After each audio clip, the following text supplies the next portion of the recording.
All right, so part B says Teresa leaves her house on her bike. She rides at a constant speed until she reaches a lemonade stand, where she parks her bike and takes a rest. Then she turns around and bikes home as fast as she can. So, breaking it up in a few different portions, what's really important to look at is the labels on the graph. My last graph was speed versus time, but this is the distance from Teresa's house versus time. So you got to think through it a little differently. Teresa leaves her house, which means she's starting out at her house. If she's starting out at her house, her distance from her house should be 0, which automatically rules these ones out, these last two, because you see right here, that's not starting out at a distance of 0, neither is this. So right away, I'm not starting out at the house in these situations. That's not going to be correct. But then it says, all right, she rides at a constant speed until she reaches lemonade stand. Now, constant speed means I'm going to have a linear relationship, a constant rate of change, a slope. Um, so both of these kind of start out the same way. Both of these first sections look correct. It's a straight line.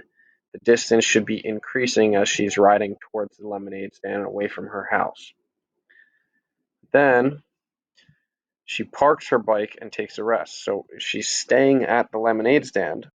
For that portion of time, her distance is the same from her house. If you're just standing at a lemonade stand, you're not getting any further from the house, you're not getting any closer to the house, it's just staying the same.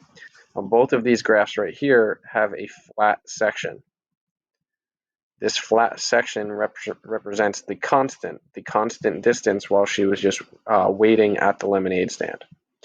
The big difference between these two is that after the break at the lemonade stand, this graph increases, meaning the distance from Teresa's house, it's getting bigger after the lemonade stand. That would be like she's going further away from the house. On this graph here, after the break at the lemonade stand, her distance gets or her distance to her house is decreasing. That's going to be the one we're going to pick because it says she bikes home as fast as she can. You can see this is declining quickly. It's a big slope and she's heading toward her house. So that distance, if she's heading toward her house, should be decreasing.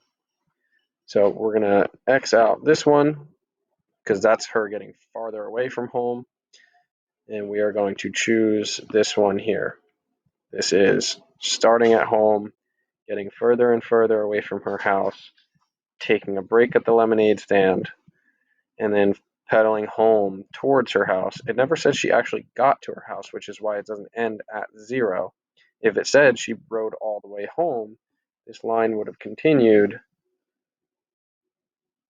and it would have ended down there on the x-axis. But it just says she starts to head home. She didn't actually get home.